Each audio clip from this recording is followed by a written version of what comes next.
wabarakatuh. Waalaikumsalam warahmatullahi wabarakatuh. Gimana nih kabar teman-teman hari ini? Baik. Oke, ada yang nggak hadir nggak hari ini? Nihil Bu.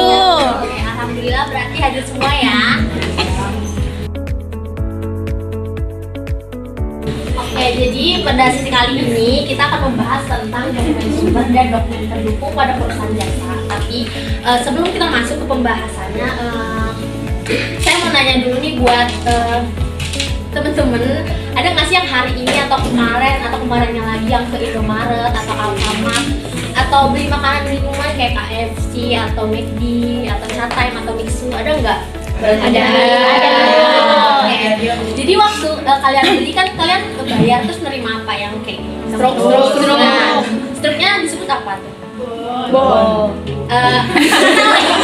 Bukti penjualan, dibeli.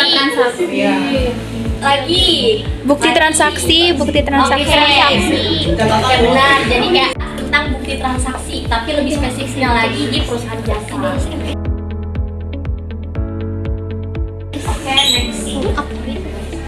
Tujuan pembelajaran kita kali ini setelah mendengarkan penjelasan guru dan membaca sumber belajar, peserta didik diharapkan mampu memahami tentang dokumen sumber dan dokumen pendukung, terus mampu mengenal contoh dari dokumen sumber dan dokumen pendukung, terus juga mampu mengamati dokumen sumber dan dokumen pendukung, lalu mampu menganalisa dokumen sumber dan dokumen pendukung, lalu yang terakhir mampu mengkomunikasikan dokumen sumber dan dokumen pendukung. Next.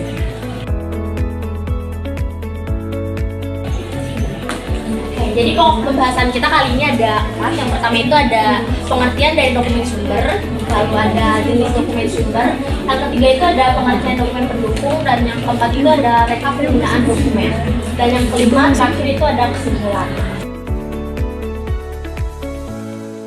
Tapi sebelum masuk ke pokok pembahasan yang pertama, saya mau nanya buat teman-teman, ada nggak sih yang tahu arti dari pengertian dokumen? Boleh tunjuk tangan, atau kalau misalnya mas tunjuk tangan berdiri aja boleh. Tambah males. Kenapa sih harus Ada nggak yang mau mengutarakan pendapatnya tentang dokumen sumber? Gak apa-apa, salah juga nggak apa-apa. Ayo, gak ada nih. Yes. Bu. Oke, boleh. Jadi dokumen itu bukti tertulis untuk sebuah informasi gitu. Oke, terima kasih Soer atas pendapatnya. Jadi benar juga, dokumen itu bukti tertulis untuk transaksi. Oke, next slide. kamera? Oke, pengertian dokumen sumber. Jadi menurut Mulyadi, dokumen itu atau formulir dibagi jadi dua. Ada dokumen sumber dan ada dokumen pendukung. Nah, dokumen sumber adalah dokumen yang dipakai sebagai dasar pencatatan untuk transaksi atau buku pembantu. Nah, bukti dokumen itu juga disebut sebagai bukti transaksi. Nah, bukti transaksi dibagi jadi dua. Ada bukti transaksi internal dan ada bukti transaksi eksternal. Next. Oke. Yang pertama, jenis-jenis dokumen sumber. Yang pertama itu ada bukti internal. Apa sih bukti internal? Jadi bukti internal adalah bukti transaksi yang khusus dibuat atau digunakan oleh internal perusahaan. Contohnya itu ada tiga. Yang pertama itu ada bukti memo, bukti kas masuk, dan bukti kas keluar. Nah, untuk yang pertama itu bukti memo. Bukti memo adalah bukti transaksi yang dibuat oleh pimpinan perusahaan atau orang yang diberi wewenang untuk suatu kejadian-kejadian yang berlaku. Buat contohnya itu teman-teman bisa lihat di bagian kanan bawah di layar. Itu tuh contoh dari bukti memo. Next. Oke, contoh transaksi internal yang kedua itu adalah kas masuk. Jadi kas masuk itu adalah bukti transaksi atas peristiwa penerimaan uang beserta dengan bukti-buktinya. Sedangkan bukti kas keluar itu adalah kebalikan dari bukti kas masuk. Jadi dia adalah peristiwa bukti transaksi, peristiwa pengeluaran uang beserta dengan bukti-buktinya. Nah, teman-teman juga bisa lihat contoh dari bukti kas masuk dan bukti kas keluar. Next. Oke, yang kedua adalah bukti eksternal. Apa sih bukti eksternal? Jadi dia tuh merupakan bukti transaksi yang berhubungan dengan eksternal perusahaan. Contohnya itu ada banyak, ada 8, misal kwitansi, cek, nota kontan, nota debit, nota kredit, bilet giro, rekening dan lain-lain. Untuk yang pertama itu kita ada kwitansi. Jadi kwitansi itu merupakan bukti transaksi yang digunakan saat transaksi sejumlah uang. Teman-teman bisa lihat contoh dari kwitansi di sini. Itu tuh merupakan contoh dari bukti kwitansi. Oke, next. Terus yang kedua adalah nota kontan. Nota kontan itu merupakan bukti transaksi yang dikeluarkan oleh penjual untuk pembeli atas transaksi yang dilakukan secara tunai. Lalu contohnya juga bisa teman-teman lihat di layar di bagian kanan atas, contoh dari nota kontan. Terus yang ketiga itu ada cek. Jadi cek itu merupakan surat perintah pembayaran yang dibuat oleh pihak yang mempunyai rekening di suatu bank dengan tujuan agar bank tersebut membayar jumlah uang yang tertulis kepada orang yang membawa surat atau yang namanya tertulis di surat tersebut. Jadi simpelnya gini, misal cek itu merupakan surat perintah, jadi pemilik rekening memberikan cek tersebut kepada bank dan bank akan mencairkan uang tersebut jumlah yang tertera pada cek dan diberikan kepada nama yang tertera pada cek tersebut. Misal contoh gampangnya, misal Bella ulang tahun, terus kayak Hilda mau ngasih hadiah nih buat Bella, terus dia kayak ngasih cek ke Bella, terus namanya tertera di cek yang dikasih Hilda tuh namanya tertera Bella, terus di situ tuh uangnya tertera 150 juta. Nah, Bella tuh pergi ke bank, terus dia ngasih ceknya, terus uang itu akan dicairkan kepada Bella sejumlah yang tertera di cek tersebut. Oke, next. Keempat ada rekening koran. Rekening koran adalah bukti identitas kas di bank yang disusun oleh pihak bank untuk para nasabahnya. Misalnya juga contoh dari koran di layar. Lalu kemudian yang kelima ada bilet giro. Bilet giro adalah surat perintah untuk memindahkan sejumlah uang dari rekening koran nasabah suatu bank ke rekening penerima yang namanya disebutkan dalam bilet giro pada bank yang sama atau pada bank yang berbeda. Jadi simpelnya kayak gini, misalkan rekening bilet giro itu adalah pemindahan dari rekening satu ke rekening satunya lagi sesuai dengan nama yang tertera, baik itu dalam bank yang sama maupun tidak sama. Contohnya kayak tadi lagi, misal Bella mengembalikan lagi nih duit yang dikasih Milda, katanya kayak tadi kasihan Milda, terus dia kasih bilet giro ke Milda. Nah, pihak bank itu akan memindahkan sejumlah uang dari rekening Bella ke rekening Milda. Next. Yang ke-6 itu ada faktur. Jadi faktur itu adalah bukti transaksi pembelian atau penjualan secara kredit. Nah, teman-teman juga bisa lihat contohnya di layar. Lalu yang ke-7 ada nota kredit. Nota kredit adalah bukti transaksi penerimaan kembali barang yang telah dijual karena sebagian rusak atau tidak sesuai dengan pesanan. Misal, contohnya Lia beli baju nih di toko online. Ternyata pas bajunya datang, ternyata bajunya nggak sesuai atau warnanya nggak sama atau salah ngirim barang, terus dia ngembali lagi barang yang udah dikirim sama toko dibalikin lagi ke sama toko. Nah, tokonya itu membuat nota kredit atas pengembalian barang yang diberikan oleh dia. Oke, contohnya juga teman-teman bisa lihat di maklum ya. Oke, yang terakhir ada nota debit. Jadi nota debit adalah bukti transaksi pengiriman kembali barang yang telah dibeli karena sebagian rusak atau tidak sesuai dengan pesanan. Nah, contohnya lagi tadi kan pihak toko penjual online kan udah menerima barang dari Lia. Nah, terus dia mengirim lagi nih ke Lia barang yang udah dibeli. Nah, dia membuat nota debit untuk mengirim kembali barang yang telah dipesan oleh Lia. Nah, sampai sini ada yang mau bertanya atau kurang mengerti? Pak, Bu. Oke, tapi sebelum masuk slide selanjutnya itu pokok pembahasannya adalah dokumen pendukung. Teman-teman ada yang tahu nggak sih arti dari dokumen pendukung? Boleh ya. Dokumen yang mendukung dokumen utama, Bu. Ya, betul sekali. Yang salah nih. Jadi benar kata Lia, dokumen pendukung adalah dokumen yang disertakan oleh beserta dokumen sumber sebagai bukti sahihnya transaksi atas dokumen yang didapat dalam dokumen sumber. Contohnya misal bukti kas keluar. kita kan misal bukti kas keluarnya mau membayar gaji karyawan, maka bukti pendukungnya, dokumen pendukungnya ada rekap gaji atau daftar gaji karyawan, atau contoh lainnya misalkan surat faktur penjualan, maka dokumen pendukungnya adalah surat pesanan dari pelanggan yang digunakan untuk pendukung faktur penjualan. Next. Nah, berikut ini ada rekap penggunaan dokumen. Misalnya rekap penjualan, dokumen sumbernya ada memo kredit, dokumen pendukungnya ada laporan penerimaan barang, atau contoh lainnya itu transaksinya rekap pembelian, maka dokumen sumbernya ada memo kredit dan dokumen pendukungnya ada laporan penerimaan barang. Sampai di sini ada yang ingin bertanya lagi? Tak kurang lagi? Udah pasti. Oke, sekarang untuk menguji kembali ingatan teman-teman, kita akan melakukan kuis ya.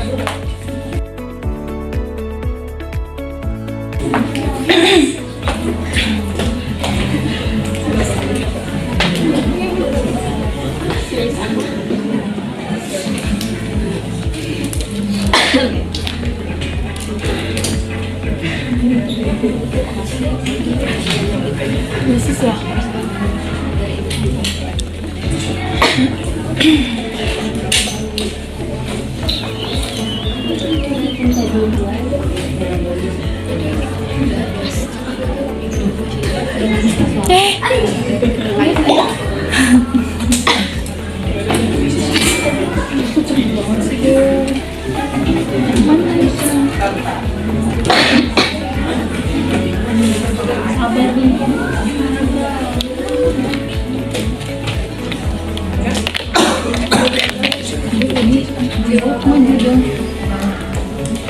Ini boleh minta nggak? Apa? Tolong taruh di meja. Buat teman-teman boleh gabung di kuisnya. Apa sih?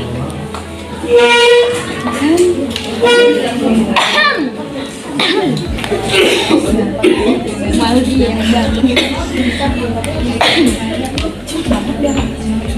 Jangan gitu dong.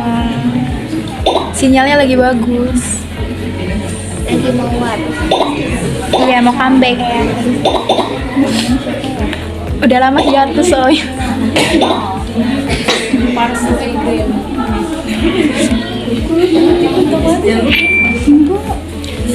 Sumpah kemarin aku kan rebahan. Seharian aku rebahan HP-an. Terus mau aku nanya, emang tugas kamu udah selesai kan belum? Maka tuh kayak gak bisa nunggu, terus katanya kayak gini. Siapa? Berisik ya. Ayolah, Let's go. jangan let's go dong, ganti. Lama-lama. Curutut siapa, lucu banget. Namanya curutut.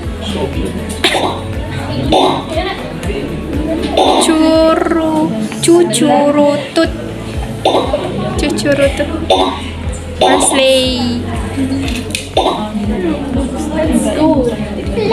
Let's go. Kalau nggak ada lagi yang mau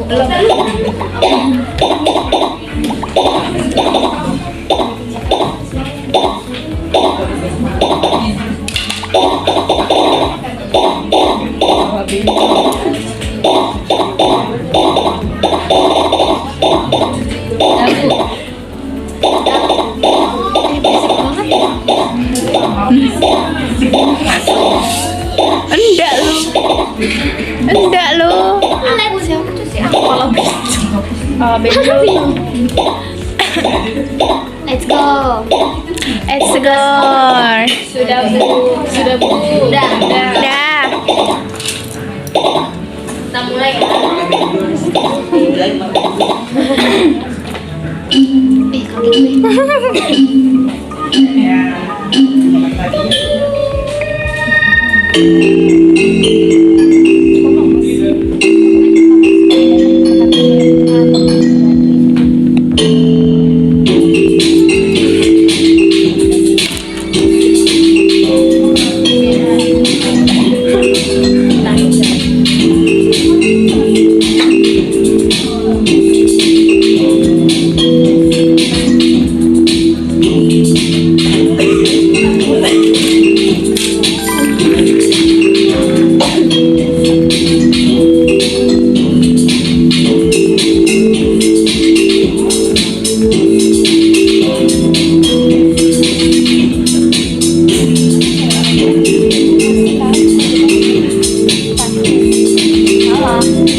Ya, semuanya.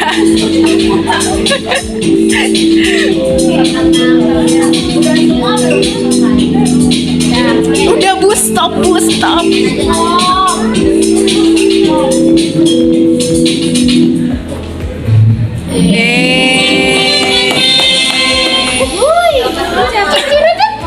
Cucu rutut siapa tuh?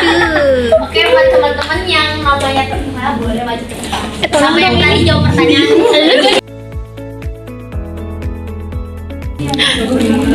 Jadi karena tadi udah nulis, jadi kesimpulan buat materi kali ini dari gua ada dokumen sumber dan dokumen pendukung. Dokumen sumber merupakan bukti dasar sebagai catatan transaksi jurnal atau buku baru.